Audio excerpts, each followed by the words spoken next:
Hi, my name is Ronald Ma. I'm a licensed marriage and family therapist, a longtime member of the California Association of Marriage and Family Therapists, also a board of directors member. I'm going to talk to you today about an issue, and it comes with the question, why do you pick up a baby who's crying? On a practical level, everybody has issues with babies crying, sleeping through the night, and so forth.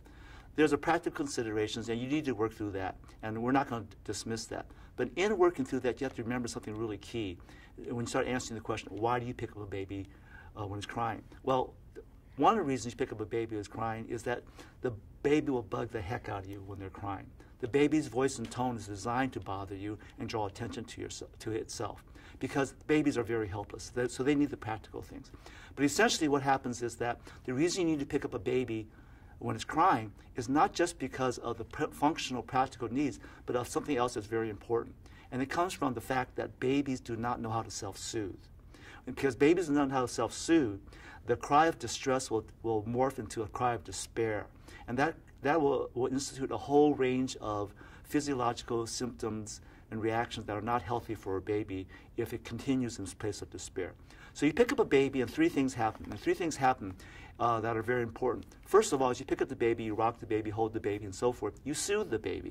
It makes the baby feel safer and feels good. That's the first thing. In some ways, it may not be the most important thing because the other things are just equally as important. The second thing will happen is that as you pick up the baby and you soothe the baby, something else that will be quite magical will happen. My own daughter, when she was very little, I would hold her. She'd hold her arms around me, and her hands would be back there. And she was very tiny, and I was patting her on the back. And I was patting her on the back. Suddenly, I felt this little hand patting me on my back. You know, it was totally an awe moment. But what happened essentially was that when you pick up a baby and you soothe the baby also learns how to soothe others. And that's critical because in relationships, eventually, it's not just you yourself, but also you in relationships. Some of you have been in relationships where the other person wasn't able to soothe you. And that's a desperate, hurtful place to be in.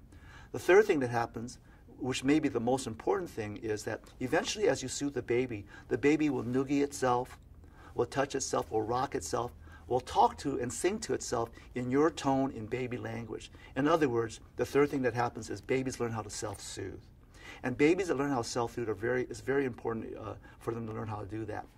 Babies that learn how to self-soothe become children, teenagers, and adults who know how to self-soothe. Essentially, even as an adult, there's going to be a point where you're by yourself and you need to be able to self-soothe. Babies that do not know how to self-soothe become children, teenagers, and adults who don't know how to self-soothe.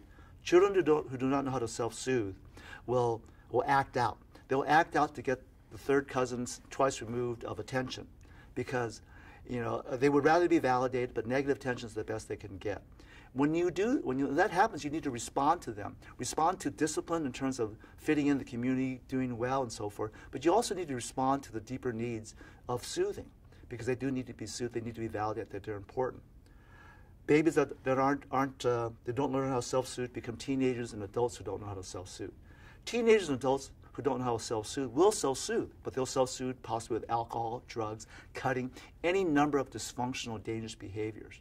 The other thing that's also important is that babies that don't know how to self-soothe become teenagers and adults who don't know how to self-soothe. They will self-soothe doing one other thing, and that one other thing is they'll get in a relationship with you. They'll get in a relationship with you and demand that you will soothe them perfectly. The problem is sometimes you, as a nice, kind person, will try to soothe them perfectly, but you cannot do that. You will fail. In our world of psychotherapy, it's called borderline personality disorder or some other dysfunctional processing. So at the last moment, people have to learn how to self-soothe. If you don't know how to self-soothe, it will affect relationships. It will affect how you function with other people. And basically what I've just told you is a very simple way of talking about attachment theories. All those wonderful attachment theories that say that as a baby, as a child, if your primary caregiver is there for you, you have a secure attachment. Well, attachment transforms into adulthood in terms of secure or insecure attachment styles as well. So this is wonderful attachment theories, and start something as basic and simple as picking up a baby when the baby's crying. Take care of the functional stuff, have the kid go to sleep, and be able to sleep through the night. But you also need to take care of these emotional things because a sleeping baby is one thing, a happy baby is a whole other issue, and you want to have a happy, functional adult and child along the way. So Sometimes you might need some more assistance with this because of your own process, your own experiences with attachment. What you need to do is probably get some professional help, maybe from a marriage and family therapist. You know, the California Association of Marriage and Family Therapy has counselingcalifornia.com, which is a great way to find a therapist who will be able to meet your needs and help you with your own attachment issues and relationships issues, but also with raising your children so they can have that secure attachment as well. Thank you very much. Good luck. Have a great relationship. Pick up that baby when the baby's crying.